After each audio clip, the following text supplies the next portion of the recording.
Me ha tocado a mí hacer la presentación del teatro, entre otras cosas porque con Celia tenemos cierta amistad, hemos trabajado en alguna cosilla que otra y algunas cositas que tenemos entre manos, y entonces pues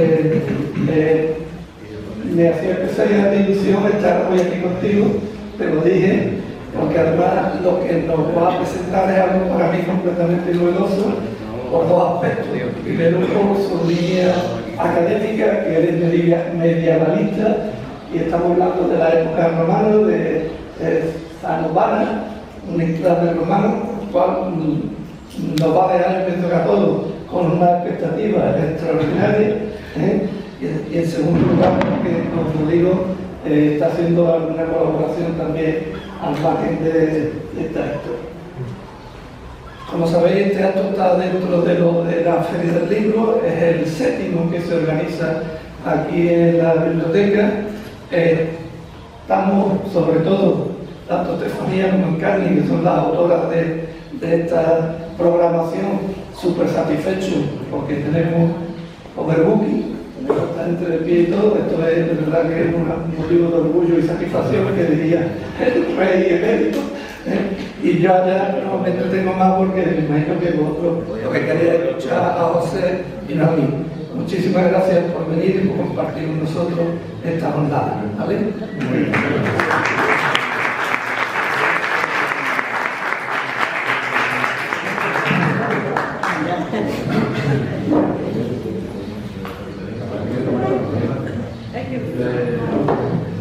Bueno, pues buenas tardes. Para mí es una presentación muy útil de tener esta sala como una repleta. Y la verdad que... Muy poderoso.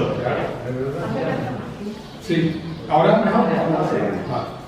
Bueno, en primer lugar, creo necesario hacer una serie de advertencias y aclaraciones. Como la mayoría de vosotros sabéis, yo no soy arqueólogo, aunque he participado como historiador en varias campañas e intervenciones en distintos yacimientos. Todo arqueólogo debe tener forzosamente unos conocimientos de historia y todo historiador de arqueología, pues ambas disciplinas van de la mano. En este sentido, el historiador hace un esfuerzo por comprender un contexto concreto y el arqueólogo toma cada investigación como un caso más que ayudaría a investigar asuntos más generales. Quizá hoy podamos aclarar un poco cuál es la función del historiador ante la localización de un nuevo yacimiento, porque en realidad es la historia, la ciencia, que tiene que averiguar en última instancia el historiador como investigador las relaciones que todos los elementos presentes tienen entre sí, contextualizándolos y plantear respuestas serias y verosímiles a lo observado. Por lo tanto, lo que a continuación voy a exponer lo realizo como historiador y desde la perspectiva que la investigación de campo me permite, sin aportar esta tarde ningún tipo de informe técnico que tanto aburriría. Informe que, por cierto, ya fue realizado y remitido a la Delegación Provincial de Cádiz de la Consejería de Cultura de la Junta de Andalucía y a Cultura de la Quienes me conocéis, sabéis que siempre he alternado el trabajo de campo con el de gabinete, y del que esta investigación es un caso más. Así, y hasta que la arqueología no se pronuncie y extraiga más información por medio de intervenciones, en particular las imprescindibles catas arqueológicas, debemos ser prudentes. Todo lo que a continuación se va a exponer aquí hay que tomarlo con muchísima reserva, porque nos movemos todavía en el campo de la hipótesis.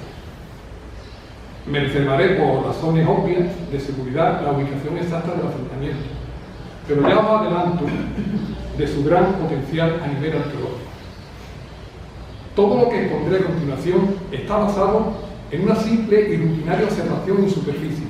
Repito, rastreo y observación del terreno, donde aparece gran cantidad de vestigios, sobre todo cerámicos, sin valor arqueológico ni museístico destacado en sí mismo, tan solo evidentemente el de proporcionar información como fuente en la investigación histórica.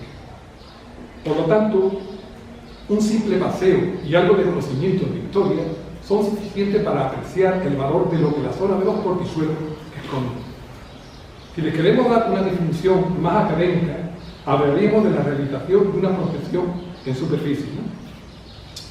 Bien, me sentía, por lo tanto, obligado a poner en conocimiento de la opinión pública este hallazgo, máxime cuando se viene tergiversando información desde distintos medios, administraciones y particulares, que aun conociendo la realidad de lo sucedido, han optado por ofrecer una versión algo distorsionada de los hechos.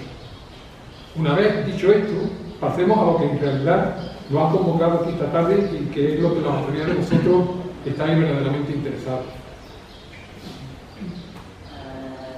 Bien, ¿cuántas veces hemos tenido que escuchar que La Línea es un pueblo que no tiene historia? Es un pueblo joven, fundado en 1870, como consecuencia de la celebración de San Roque y del que apenas se sabe nada. Hay que señalar que ciertamente partimos de este hecho, la historia de La Línea es corta, aunque también muy intensa. En realidad, la historia de esta ciudad ha sido muchas veces ninguneada.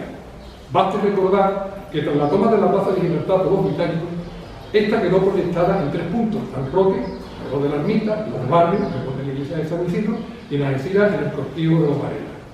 Pero no se ha tenido en cuenta de la existencia de una población que al poco tiempo de salir precipitadamente de la ciudad, dejando atrás muchas de sus pertenencias y pasado el primer periodo de hostilidades, se acerca de nuevo a la plaza para ver en qué estado continuaban sus propiedades. Gente que había buscado inicialmente refugio en las cortijadas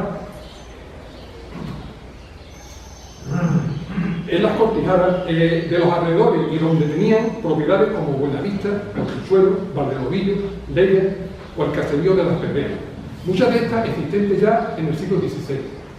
Además, pronto la plaza, ya en poder de los británicos, necesitó de mano de obra para atender las necesidades que todo emplazamiento militar requiere, y esta fue cubierta por españoles. La mano de obra de la que desconocemos prácticamente todo, que acudía a diario y que al principio se le permitió pernoctar en el interior del recinto, pero luego fue obligada a abandonar la plaza a cierta hora del día. De esta forma, y para evitar desplazamientos, esta pequeña población recién aparecida optó por establecerse en una especie de campamento precario en Extramuro, de los alrededores de la laguna, junto a la conocida Torre del Molino, originando la savia esencial de lo que años después sería la vida. Pero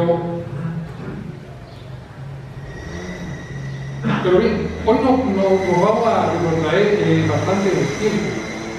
Esta zona, en la actualidad, ocupa, la zona que ocupa el término municipal de La Línea, ha sido visitada y habitada ininterrumpidamente a lo largo de los siglos, desde las bandas de cazadores recolectores del Paleolítico y las últimas colonias de neandertales, pasando por cartesios, tibetanos, fenicios, griegos, romanos, visigodos, vándalos, bizantinos, bereberes, árabes, hasta franceses y británicos, entre otros. Todos quedaron prendados de este lugar. De uno de estos pueblos citados vamos a hablar esta tarde, de los romanos.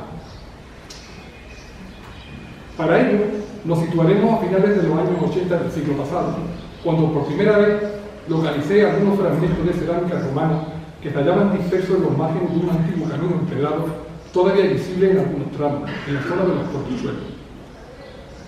Creí que podían estar asociados a algún tipo de asentamiento. Sin embargo, a pesar de las indagaciones realizadas en aquel momento, un exhaustivo rastreo superficial del terreno, no encontré nada más.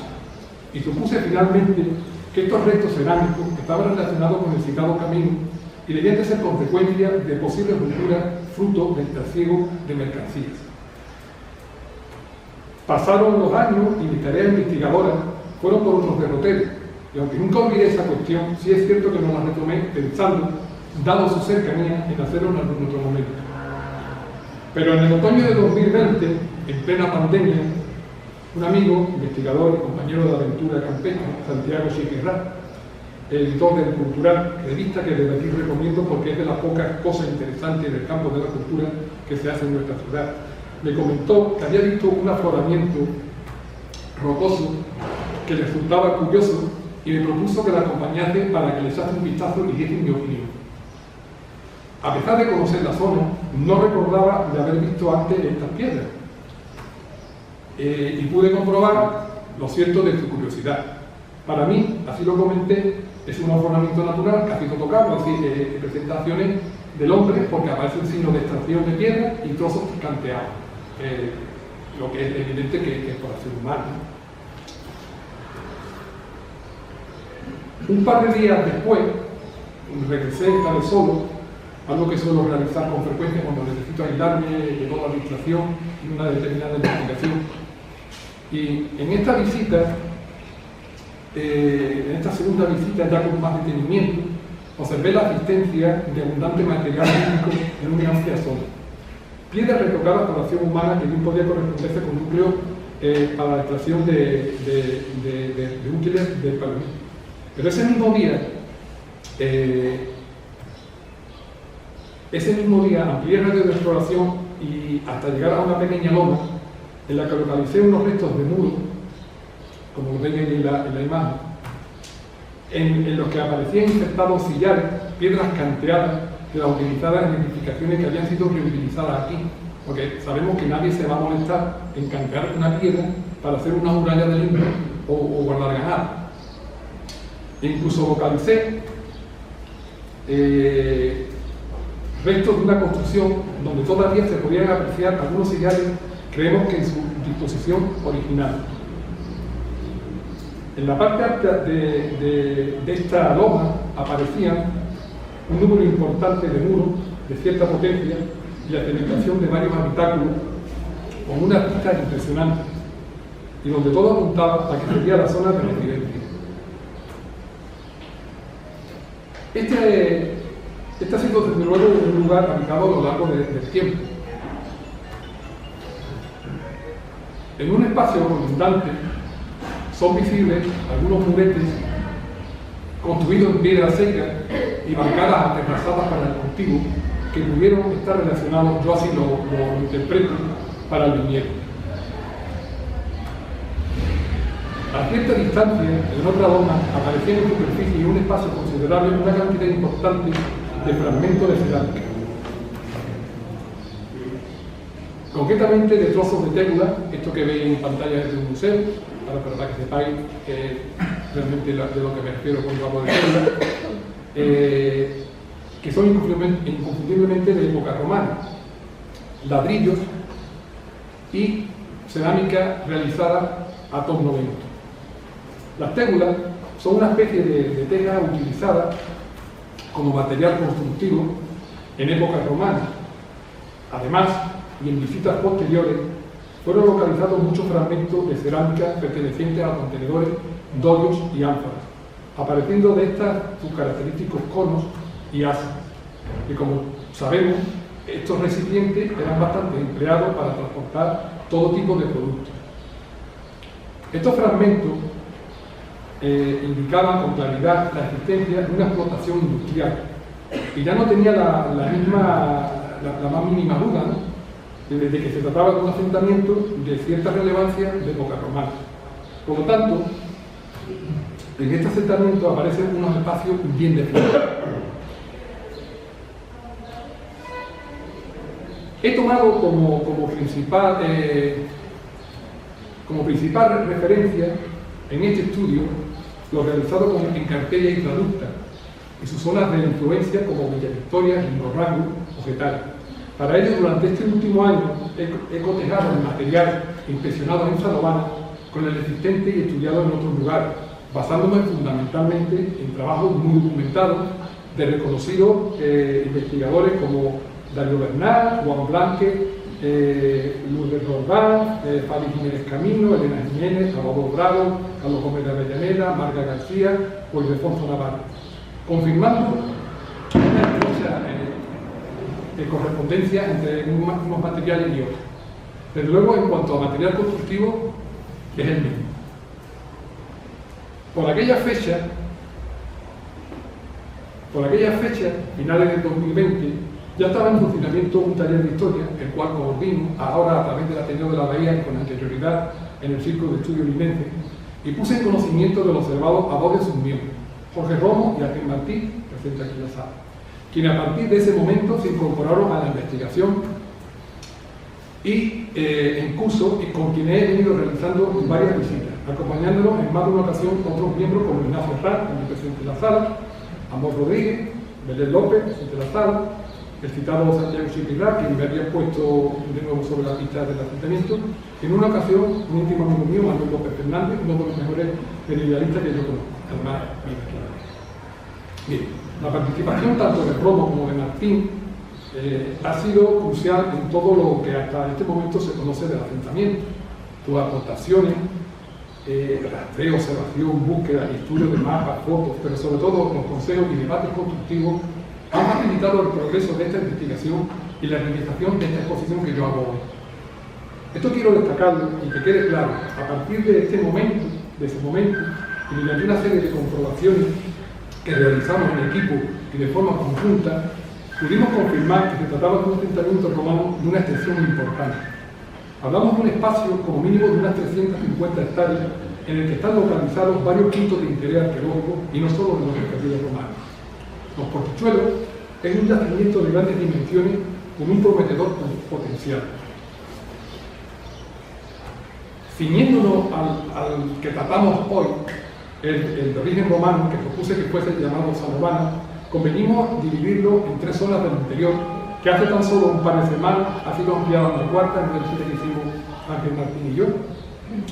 Y la verdad es que tuvimos la necesidad de ampliar porque aparecieron otras cosas de prehistoria de la Universidad de Cádiz, al frente del profesor Castañeda, y que utilizó de forma errónea el término partichuelo en vez de portichuelo para designar el yacimiento, como hubiese sido, aun siendo de forma extensiva, lo correcto. Y tal como tuve la oportunidad de poner en conocimiento del citado profesor durante la jornada de prehistoria y arqueología del campo de Libertad en 2009. Error que ha sido inducido por existir un topónimo muy definido y señalado en algunos planos militares en referencia al cortijo partichuelo. Por último, señalamos otro espacio del que venimos denominando la Almabrava, zona en la que actualmente se está trabajando. Sanovana podría tratarse de una villa romana, pero no lo sabemos con certeza porque la arqueología no se ha pronunciado todavía. Pero sí está confirmada su naturaleza romana, tal como desde un primer momento señalé. Esta confirmación vino tras la visita realizada el 13 de marzo de 2021 de varios arqueólogos, Alfonso Navarro Bueno, José María Tomasetti y Luis Pérez, gracias a la gestión de Jorge Romo, en la que tuvieron la oportunidad de comprobar de que efectivamente se trataba de un asentamiento romano. Hasta ahora, la zona más interesante, la zona caliente, podríamos decir, donde aparece una mayor cantidad de material cerámico, es la que hemos denominado Sanovana 2, la zona industrial, que situamos unos 500 metros de la zona residencial, Sanovana 1, y en su mayoría, como antes se ha señalado, fragmentos de contenedores y también de algunos pequeños trozos de cerámica conocida como terra sigillata, empleada correctamente como vajilla, ¿no? Para esta zona podemos barajar varias hipótesis. En principio se pensó en la existencia de una posible necrópolis debido al número de tégulas que aparecían esparcidas, pero posteriormente nos decantamos porque fuese una piscinae, es decir, un taller alfarero, de los que tanto abundaron por todo el arco de la bahía para la fabricación de envases, ánforas y dolios, objetos destinados para la explotación de esta misma propiedad y también material de construcción como son las referidas tégulas. Aparece en una zona abundante en barrios y muy rica en agua. De hecho, un pequeño arroyo atraviesa este espacio antes de llegar a desaguar en el Almabrava. A cierta distancia, en otra pequeña y suave loma, se puede apreciar terrazas para el cultivo y varios puntos de captación de agua que facilitarían el riego. Por las características que presenta, han sido acondicionados formando espacios rectangulares y resguardados del viento. Nos inclinamos que por haber sido utilizado para la química. También se observa que posteriormente ha sido empleado para la estabilización de ganado. Si abandonar esta loma, es decir, quedando en esta loma y en dirección al mar, se encuentra lo que pienso que fue la zona residencial del asentamiento, una zona en la que son visibles todavía las cimentaciones de una serie de construcciones con trozos de suelo enlosados. También aquí aparecen algunos fragmentos de tégula y losas de las empleadas para el losado.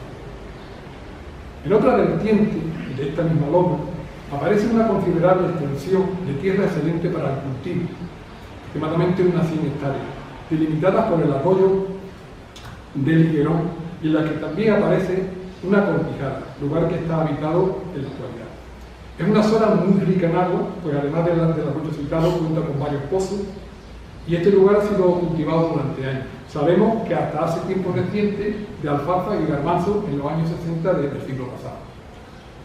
A unos 800 metros y en dirección hacia la carretera comarcal 383, conjeturamos la existencia de una pequeña necrópolis.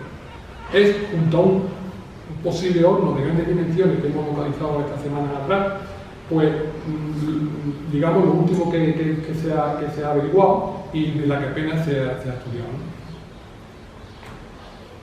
Esta amplia zona descrita hay que relacionarla con la costa, a pesar de la importante distancia que la separa, porque todas las pesquisas nos llevan a establecer la existencia de al menos 2 almadrabas, que eran visibles y quedaban conectadas por medio de un camino de herradura con el asentamiento. En este camino se aprecian marcas, en concreto toques en las rocas por efecto de los vaperos de las bestias durante el trasiego de la mercancía. El camino a la línea de costa y a la altura de un cortijo, el camino llega a la línea de costa y a la altura de un cortijo hoy en día abandonado, conectaba con un ramal de calzada romana de la que ahora nos vamos a ocupar. Una de las almadrabas estaba situada en la hacienda, hoy presumiblemente desaparecida en su totalidad, y otra en la que ha quedado perpetuado el topónimo La Almadraba, junto a las antiguas casas de la tabacalera, donde es fácil encontrar fragmentos de cerámica de variedad de tipología y trozos de opos sin mimo, lo que veis en la foto. Además del resto de lo que parece fue un horno, aunque yo tengo dudas de que este horno por lo menos sea de origen romano. En principio pues va a admitir que sea de época medieval o probablemente musulmana. La Almadraba da nombre también a un arroyo cercano que si en la actualidad tiene poco caudal está seco durante muchos meses del año. Con anterioridad tuvo bastante a tenor de la abundancia de cantos rodados que existen en su lecho. La localización de Ocosinmín es muy significativa a la hora de estudiar y conocer un asentamiento, puesto que al ser un pavimento impermeable era el utilizado habitualmente en las piletas para salazón, por lo que con frecuencia suelen aparecer en factorías de la costa. En los tratados romanos para la construcción, una de las composiciones más frecuentes que aparecían en Ocosinmín era la siguiente: en primer lugar, en la primera capa, unos cascotes de ladrillo aglomerados con mortero, fabricados con calidad, que cal viva para entendernos, arena del río y polvo de ladrillo tibultino, que es ladrillo chino. Todos a partes iguales. Luego, otra parte sería pequeños cascotes de ladrillo mezclados con el mismo mortero. La tercera parte era lo que digamos el revestimiento o el refinamiento de última capa. Se utilizaba marmolina, polvo de mármol o polvo de ladrillo. A la hora de pavimentar con Ocosinmín se realizaba en 3 capas con distintos grosor y con cada una de las mezclas que acabo de decir. Bien, todos estos materiales abundan en los portichuelos, siendo visibles canteras de caliza, caleras y barnizales. Mármol no, pero caliza muchísimo. Bien, continuemos. Vamos a ver con la descripción de estos espacios. En ambos lugares son visibles unas pequeñas entradas. En la de la Almadraba mayor, aquí considero la existencia de una pequeña ensenada en la que actualmente venimos buscando un espigón, un posible espigón, y que fueron ocupadas por hoy desaparecidas. Esto, lo que veis en la foto, es lo que yo más o menos me imagino que podría existir en esa zona. Tengamos en cuenta que estas sarmientas desaparecidas que se pueden apreciar cuando nos asoma un temporal de levante y una de esas partes de ahí pues se aprecian los entrantes del mar en la zona esta de costa, ¿no?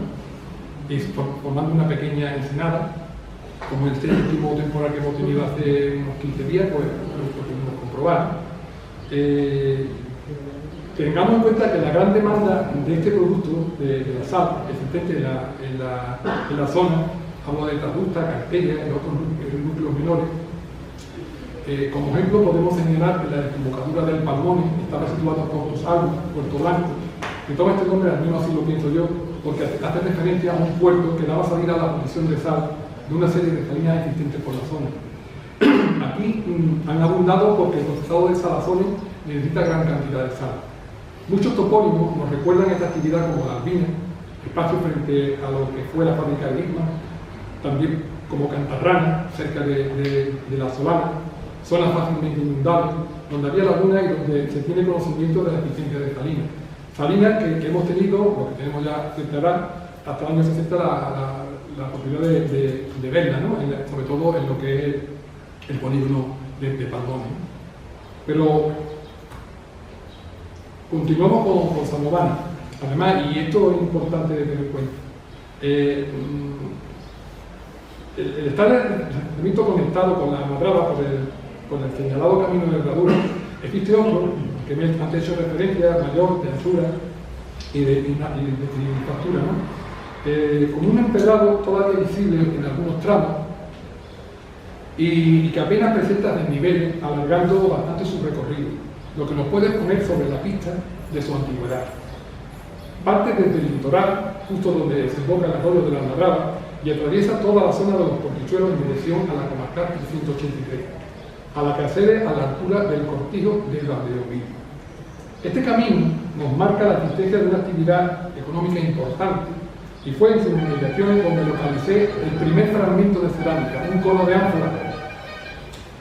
Bien, desde Valdeovillo, y aunque todavía no ha sido localizado, partiría un tramo que ya conectaría directamente con la calzada principal Málaga-Gari, y desde la que en poco tiempo se accedía a Carpella, la gran metrópoli de esta zona. Debemos contemplar, por lo tanto, todo lo expuesto como un importante complejo en el que aparecía una zona residencial, una industrial, una agrícola, donde aparecen terrazas marcadas para el cultivo, una pendiente para facilitar el riego, con puntos para la captación de agua y la existencia de al menos de un ASUR y un sistema de canalizaciones para transportar agua. Otra zona más retirada, ocupada por una necrópolis, y dos enclaves pesqueros de la Hacienda y la Almadraba. Para mí, esto es Salobana.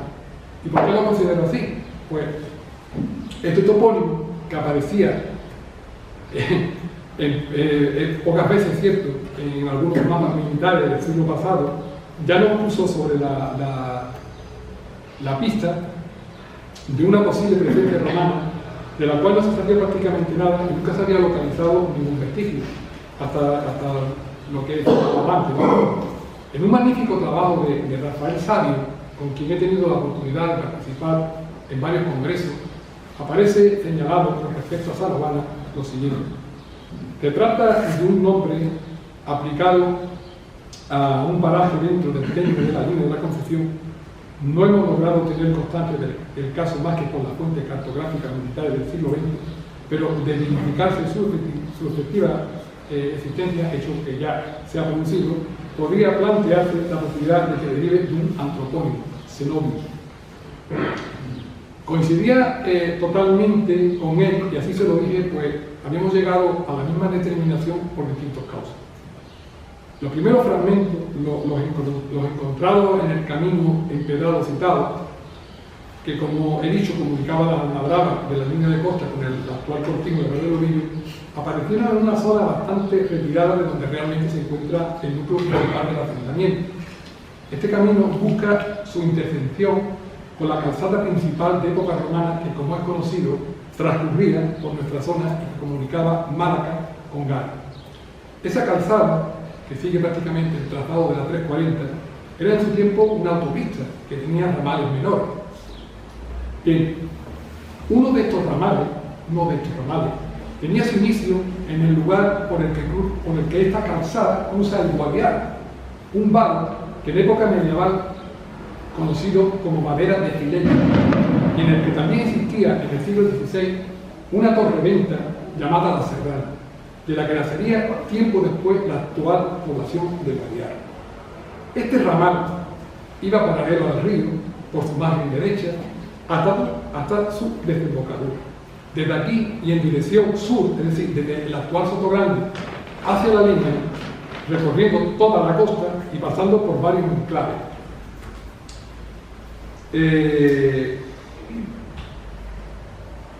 Sobre todo enclaves que eran factorías o lugares de explotación pesquera, como el contrastado de Bogotá Guadalquitón, donde son todavía visibles restos de piletas para el Salazón, una cercana necrópolis afectada por la extracción de árido en los 60 y expoliada ante la desidia de la administración.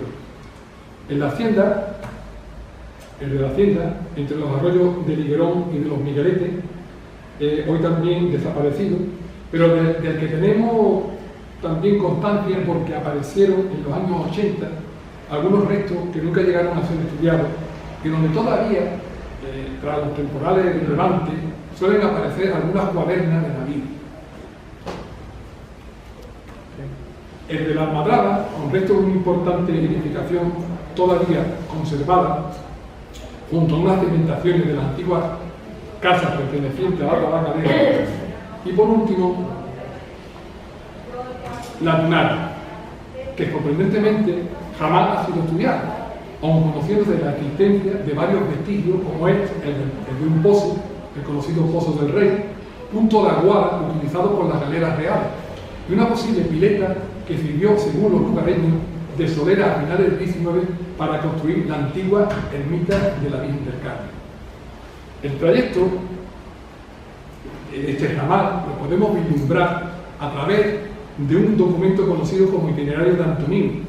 En realidad se corresponde más exactamente con el emperador Caracas. Es de época bajo imperial, exactamente del siglo III después de Cristo, aunque la copia conservada es del IV, y de ahí que exista cierta confusión. En las distintas rutas que muestra este itinerario aparece una serie de mansios detallando las distancias en millas y de ahí la presencia de los conocidos miliarios entre ellos. Mirad esta curiosa imagen que tenemos aquí, que ha aparecido. Esto está en el cortijo de Santa Clara y curiosamente hasta hace pocas semanas, lo comenté antes, he notado que hay exactamente desde el cortijo de Santa Clara hasta la línea de costa hay 1600 metros, lo que equivale a una milla romana. Lo veo ahí. Mansium, de mansum y a su vez del verbo manere, significa literalmente lugar donde cobijarse, donde pasar la noche durante un viaje en una parada, era una parada oficial en una calzada romana para el alojamiento y descanso, y fueron las antecesoras de las 20 y las posadas. Y en este lugar, pues de encuentro, pues se decidía que se recobraran los tributos. Y esta fue la impuesto conocido como la nómina. Este impuesto, que aparece denominado así desde la época de Augusto, fue en principio cobrado en especie y con el paso del tiempo en metálico, tomando como base de la producción la cantidad de tierra cosechada. Esto tenía su culminación en época medieval con el conocido diezmo. La información que ofrece este itinerario ha permitido la localización de un número importante de enclaves romanos desaparecidos y ramales de calzada. Pienso que Salomana puede ser uno de estos. Me parece interesante detenernos en esta cuestión, es decir, en la forma en que aparecen los topónimos. En los documentos que fueron utilizados como base para establecer el itinerario de Antonino, las mansiones o estaciones o incluso ciudades son citadas generalmente y no de forma caprichosa en casos ablativos, respondiendo a la pregunta en sentido local ¿de dónde? ¿Por dónde? Y en algunos casos, en el especial locativo, respondiendo a la pregunta de ¿en dónde? Pero ya en época de la redacción del itinerario, este caso había prácticamente desaparecido. Es decir, el uso de la forma ablativa nos indica con exactitud el lugar donde está ubicada la mansión citada y el número de millas que la separa de la mansión anterior, resaltando con ello que la ruta pasa por el sitio indicado, mientras que cuando aparece en acusativo sin preposición, refiriéndose a nombres de ciudad o vía, está señalando el sitio, el lugar, quo, es decir, literalmente desde el cual. Entiendo que en este caso el acusativo tiene un sentido dinámico, ¿a dónde? ¿Desde dónde? O sea, el lugar que apunta las millas es a su vez un punto de inicio de otro camino o ramal que conduce al sitio donde se encuentra la mansión o el punto de captación o de cobro de tributo. En realidad, indica que la mansión o la ciudad queda apartada a una menor o mayor distancia de la vía principal, quedando unida a esta por un ramal secundario. Cuando es así, La distancia ofrecida ha de contabilizarse desde el cruce de ese ramal. Es el caso de la estación Calpe-Cartella que aparece en el itinerario de Antonino.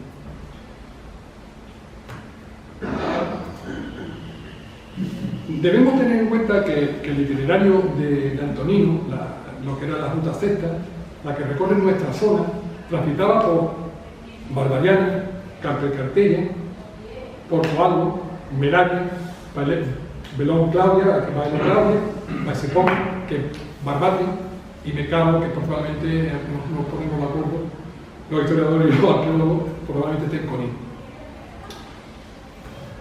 Para situarnos, diré que este itinerario, que aparece en una serie de poblaciones perfectamente localizadas, como antes he dicho, ¿no? Pero Barbariana, que es más conocida en la actualidad por Valvérsula, es el Cortijo de los Canos, para situarnos un poco, ¿no? Y esto está en la desembocadura cerca de la desembocadura del Guadiana. Este citado, digamos, este citado ramal secundario que recorre la línea de costa en el término municipal de la línea y del que apenas se tiene conocimiento, venimos estudiando desde el taller de historia de la anterior de la bahía. Al cotejarlo con el interior de Antonino, podemos establecer, aunque sea de forma provisional, que desde Barbariana se dirigía a Calpe, o sea, a Libertad, y desde aquí a Cartella. Y esta, de ahí que Cartella forma la forma acusativa terminada en ella. Lo que hace suponer, yo así lo pienso, de que existía un amancio que estaría situado aproximadamente en lo que actualmente es San Roque. Así que estaría medio camino desde Cartella, el camino no llegaba a Cartella, pero sí de Cartella se trasladaba a la parte de San Roque, lo mismo que de Calpe de Libertad iban a San Roque. Porque no podemos descartar la posibilidad de la existencia de estaciones menores, como la arqueología en otras zonas ha demostrado, ¿no? Igualmente, y desde hace un par de años, venimos estudiando en relación con este ramal el asentamiento que presentamos hoy, que tiene que ser conocido por Sanovana y no por Cortichuelo, como en algún medio suele aparecer, ofreciendo para mí el más alto desconocimiento del asunto y realizando afirmaciones con poco rigor e históricamente temerarias. El motivo por el que el topónimo Sanovana es poco conocido reside en el hecho de que a partir de algunos mapas militares de principios del siglo XX se dejó de utilizar, quedando perpetuado solo en el conocimiento popular.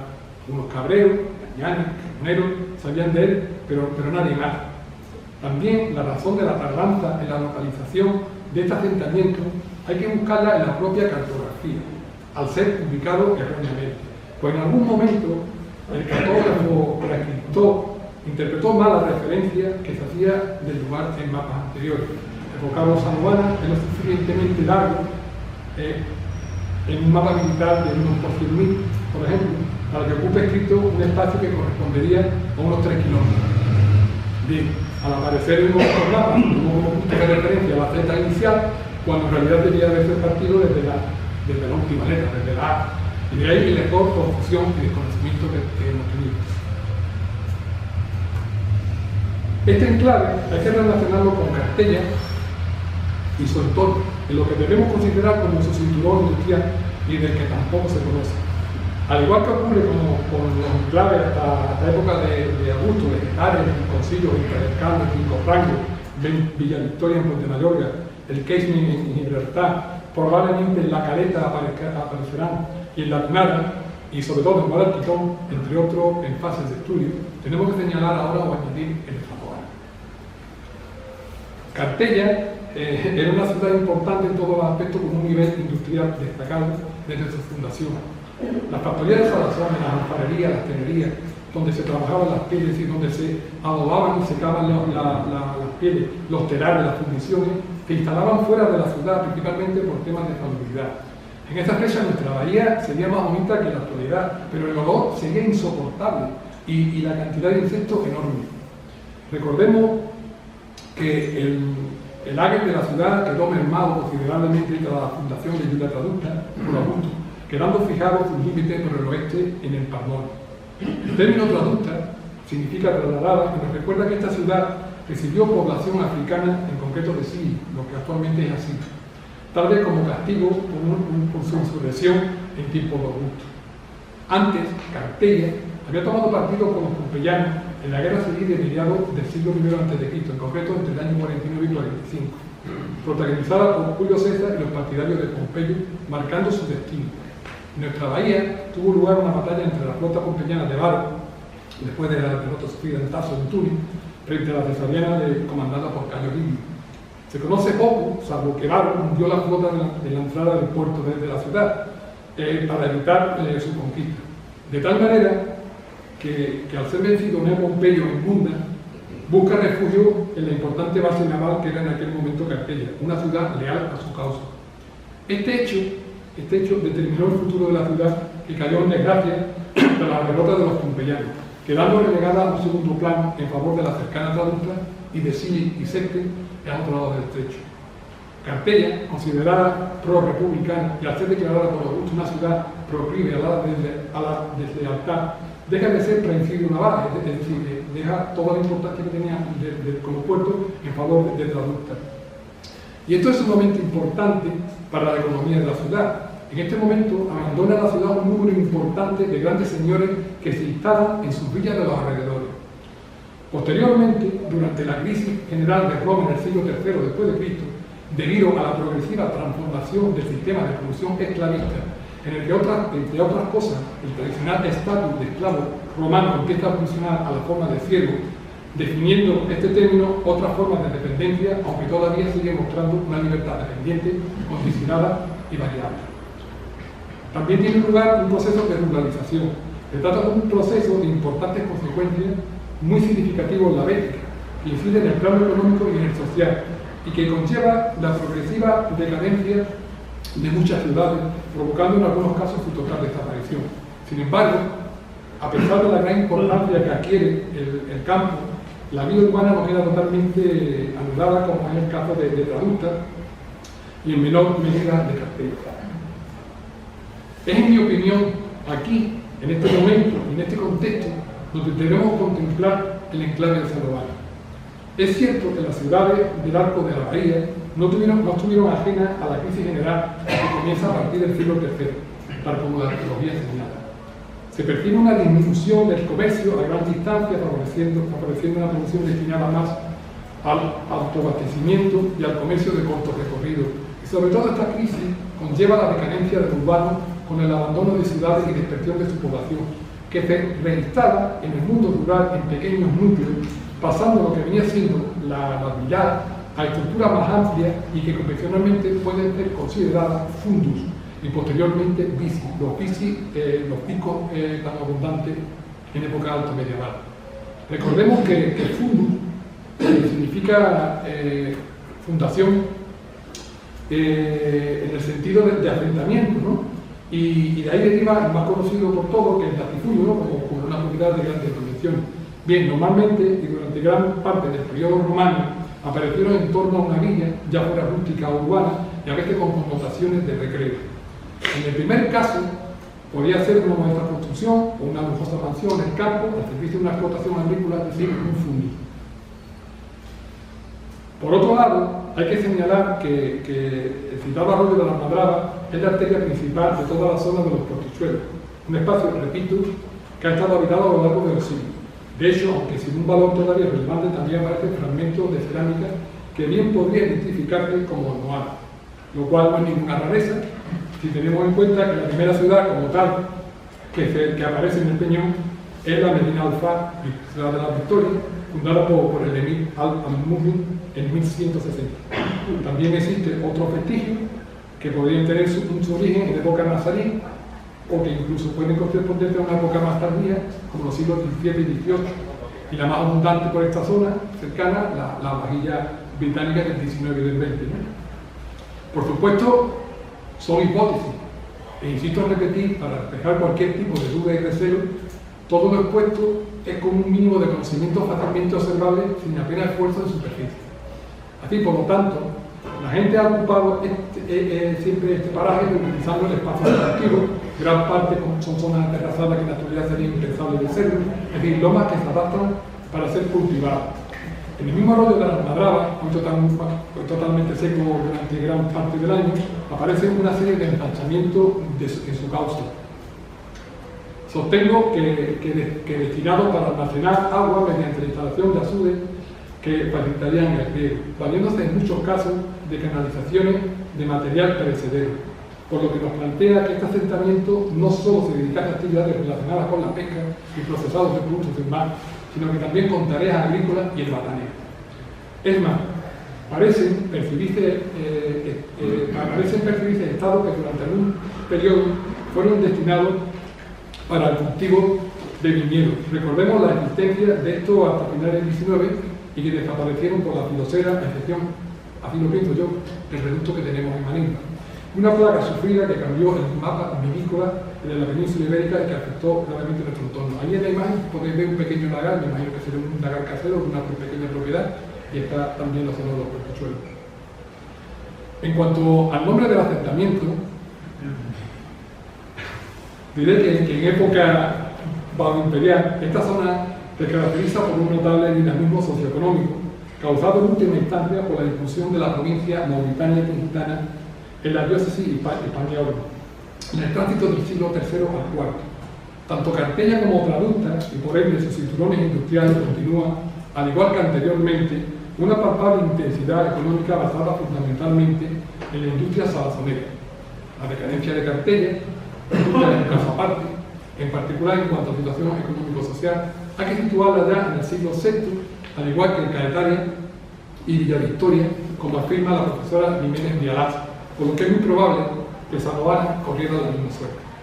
Por otro lado, a partir de 380, con Teodosio en el poder, cuando el cristianismo se extiende bastante al ser declarado religión oficial del imperio, la Bética recibe un gran número de cristianos provenientes de Oriente y del norte de África, muchos de ellos afincándose en nuestra zona. Coincidiendo esto con un aumento del proceso de romanización antes comentado, porque la situación de Cartella se agrava además debido a la contaminación de su puerto. El Guadarranque es un río que arrastra gran cantidad de arena y todavía sigue provocando esa situación. Debemos hacer coincidir con este periodo de la aparición de grandes propiedades en los alrededores, bien de nueva creación, bien revitalizadas de otras existentes anteriormente. Es en estas propiedades donde, a mi juicio, debemos incluir Sandoval. También es probable que pasase en este momento de ser una simple villa a un fundo, a una considerable propiedad de la denominada Lata. El nombre, por posible origen de este curioso nombre, de Sandoval o Sanovano, un topónimo que recuerdo rescata el nombre de una persona, de lo que son conocidos como antropónimos, bien pudo estar originariamente en el nominativo Zenobio, que es bastante conocido, que se llamó Marina de Palmira, ¿no? O Zenobio, voz masculina, que ya no lo es tanto. En fin, esto sí omitimos que el propio padre de Zenobia se llamaba Julio Aurelio Zenobio, gobernador romano, o un militar de quien apenas se tiene información, pero que curiosamente al parecer anduvo por Cartella. El citado Rafael Sabio señalaba su vinculación con el antropónimo Zenobio. En todo caso, este antropónimo tiene su origen en Oriente, por lo que cabe sospechar que el nombre, tanto en su forma masculina como femenina, proliferó en el Mediterráneo occidental, porque en el siglo IV, tal como he dicho, definimos población oriental como consecuencia del triunfo del cristianismo. Así que habría la posibilidad que un individuo, que bien pudo ser uno de los primeros propietarios del lugar, o uno de los más destacados, fuese un tal Zenobio, y como era costumbre latina, a la hora de nombrar un lugar en referencia a una persona, se realizaba a partir del nomen o del cognomen, tanto de forma insufijada como sufijada. Sin embargo, siempre adecuando el género al género de la persona a la que se aplicara. Así, se trataba de una villa, sería en femenino, y si era un fundus, en masculino, y en alguna ocasión, menos frecuente, en una forma neutra, en una feminización de la forma salobana, quizás previo del paso de Villa Zenobio o Villa Zenobiana. Sabemos que todos los topónimos que presentan el sufijo NA dio la forma ana u ona, por designación fonética de la A en O, dependiendo del género, es decir, de la raíz de donde procede la palabra. Pueden estar relacionados con antiguas villas o posesivos formatos. hablamos de asentamientos residenciales o que presentan cierta urbanización, aunque se hallen en el medio rural. Tenemos los casos que veis ahí en la pantalla, ¿no? Zambana, Zamona, Cerejana, La Patana o los más conocidos de Chipiona o Churiana. Esta feminización de las propiedades es algo muy frecuente en toponimia, no solo en los de época latina, y contamos con varios casos en nuestro entorno, como el de la alcaldesa, que no significa que existiese una señora alcaldesa de Gibraltar en el 16, sino que esta tierra era del Cabildo de Gibraltar y que pertenecía directamente al alcalde o al alcalde de Gibraltar, feminizándose el nombre de la propiedad, de la finca. Lo mismo ocurre con la finca de la doctora. Hay por lo tanto una tendencia a feminizar los nombres de las fincas y propiedades, algo que ha sido muy común en toda la época.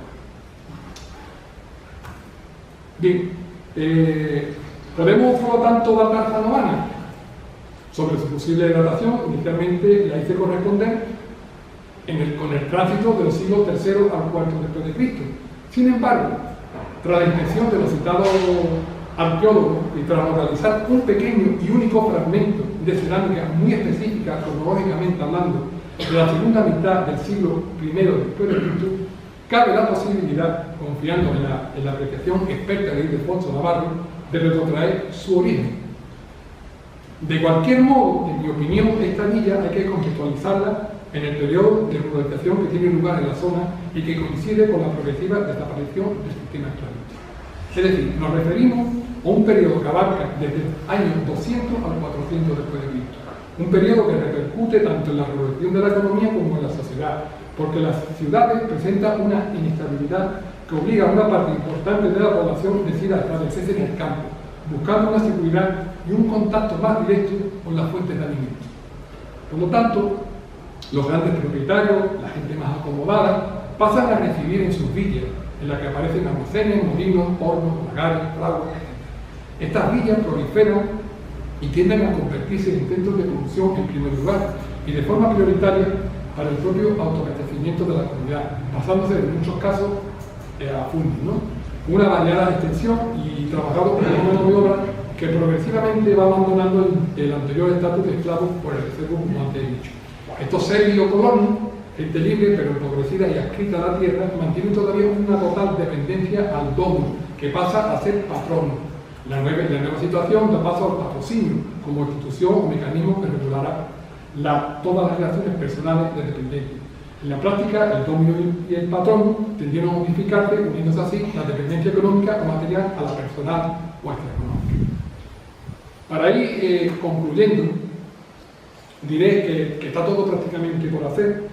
Destaco la importancia ya no solo de los puestos referentes a Zalovana, sino la de toda la zona de los Portichuelos, donde encontramos un espacio con un alto potencial arqueológico y donde a simple vista aparecen vestigios de distintas épocas, como señalado de época romana o el propio yacimiento megalítico estudiado y puesto en conocimiento por el profesor Castañeda en 2009. Pero además de todo esto, es un paraje con una gran riqueza natural y un valor ecológico increíble.